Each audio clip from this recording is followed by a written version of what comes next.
Hi hello guys, आप सभी का मेरे चैनल एक्चुअली अगेन पे स्वागत है। और आज हम पढ़ने वाले हैं स्वतंत्रता उत्तर हिंदी कहानी के विभिन्न आंदोलनों की चर्चा कीजिए। ओके, तो ये हिंदी कहानी के कुछ पॉइंट्स हैं, तो मैं हिंदी कहानी अभी करवा रही हूँ। इसका स्वतंत्रता उत्तर हिंदी कहानी के विषय में आज हम पढ़ेंगे। चलिए पढ़ते हैं।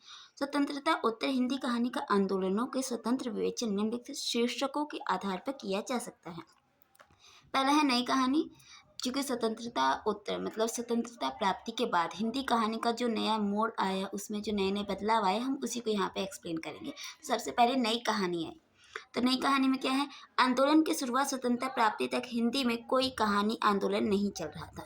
तो कोई कहानी आंदोलन उससे पहले नहीं चल रहा था। पहले के टाइम पे मतलब लोग लिख रहे थे, उपन्यास लिख रहे थे, कहानी लिख रहे थे, एक तरीके से ग्रंथ लिख रहे थे। लेकिन कहानी का एक तरीके से जो आंदोलन हुआ, मतलब बहुत सारी कहानियों का एकदम अचानक से जब ये ढेर सारी नई कहानियाँ आई, तो ये मोस्टली स्वतंत्रता के बाद ही हमें देखने को मिलती। उससे पहले हमें ज़्यादातर कहानियाँ देखने को मिलती नहीं हुई।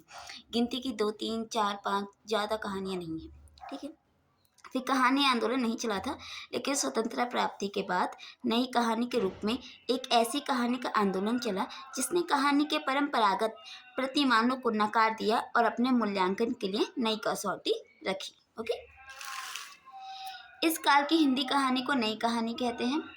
नई पीढ़ी के कहानीकारों ने मनोविश्लेषण और अंतश्चेतनवाद की कृत्रिमता से हिंदी कहानी को उबारा। वर्तमान युग की नई कहानी में भाव और शैली के क्षेत्र में क्रांति उपस्थित की। आज की कहानी जनवादी विचारधारा को लेकर चल रही है। ग्रामीण या जनपद के अंचल को लेकर आंचलिक कहानी के निर्गुण के निर्माण भी हो रहा है। नई कहानी जीवन के सभी क्षेत्रों में प्रवेश कर रही है। गांव, कस्बा और नगर तीनों धरातलों के माध्यम से वर्तमान कहानीकार अपनी रचना प्रस्तुत करता है। नई कहानी में सांकेतिकता एवं प्राकृतिक चित्रण का विशेष महत्व है। इनमें चरम सीमा का आग्रह नहीं है। नई कहानी में पात्रों की विशेष महत्व दिया जाता है।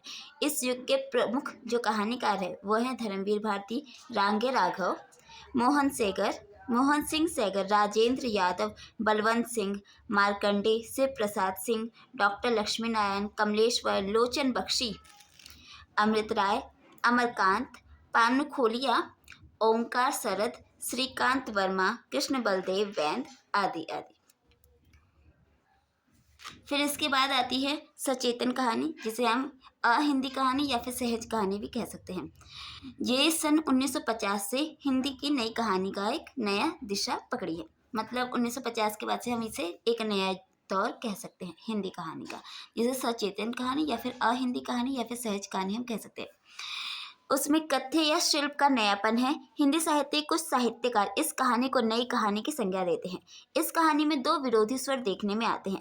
पहला है मूल्यवादी स्वर और दूसरा है विघटित मूल्यों के परिवेश में चीख, संतरास और बदले हुए रिश्तों का स्वर।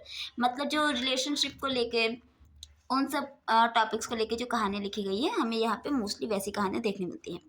सन 1950 से 1970 तक की कहानियों में मूल्यवादी तथा 7वें दशक में दूसरी प्रवृत्ति की झलक दिखाई देती है। 7वें दशक की कहानियों में क्षण बोध तथा आधुनिक भाव बोध का अधिक महत्व मिला है। सांकेतिकता की प्रवृत्ति आज की कहानी की पहचान सी बन गई है। आज की कहानी प्रतीक एवं बिंब विधान में नई कविता के निकट जान पड़ती है।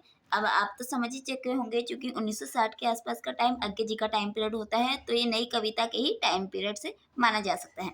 तो इस समय के लोग जो है बिंबात्मक और प्रतीकात्मक कविताओं के साथ साथ कहानियों में भी ऐसे बिंब और प्रतीकों का प्रयोग किया करते थे। फिर उसके बाद आता है सचेतन कहानी। सचेतन कहानी हिंदी नई कहानी के आत्मपरकता और रूपवादी प्रवृत्ति के विरोध में सचेतन कहानी का आंदोलन खड़ा हो गया। सचेतन कहानी की प्रमुख विशेषता यह है कि इसमें सचेत रूप से जीवन में सक्रियता, आशा, आस्था और संघर्ष का भाव संचारित करने पर बल दिया और प्रतिगामी मनोदशाओं का निषेध किया गया है। महीप सिंह, मनहर चौहान, रामदरस मिश्र, नरेंद्र कोहली, जगदीश चतुर्वेदी आदि इस कहानी धारा के प्रमुख रचनाकार हैं। फिर उसके बाद आती है अहिंदी कहानी। कहानी के रचनाकारों में कहानी के रचनाकारों ने नकार और अस्वीकार का दर्शन अपनाया है। मतलब इसमें किसी चीज़ को अस्वीकार कैसे करना है या फिर उसको हमेशा स्वीकार करने के बजाय उसे नकार देना, इस रूप को यहाँ पे इन्होंने दर्शाया है। इस कथाधारा में किसी भी तरह का मूल्य स्थापना को अस्वीकार के संकल्प है। इसमें मनुष्य की पीड़ा, संतरास, कुंठा, व्यर्थ बोध, अजनबीपन,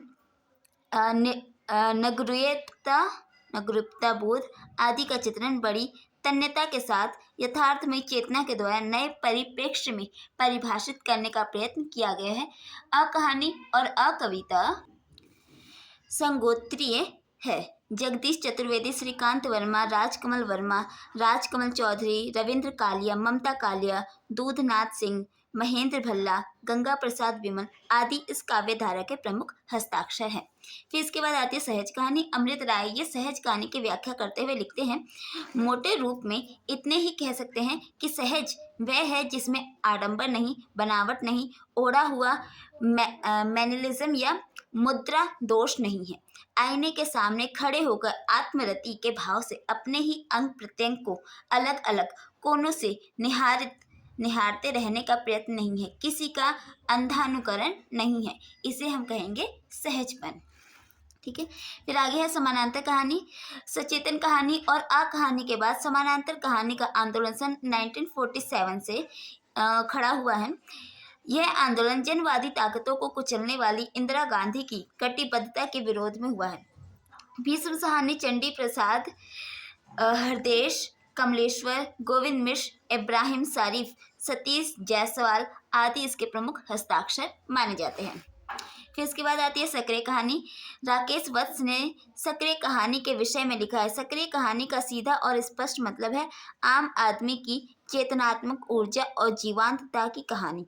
सुरेंद्र कुमार, रमेश बत्रा, कुमार संभव, राकेश वत्स, धीरेन्द्र वर्मा, आस्थान आदि इसके प्रमुख रचनाकार हैं। फिर इसके बाद हमारा लास्ट टॉपिक है जनवादी कहानी।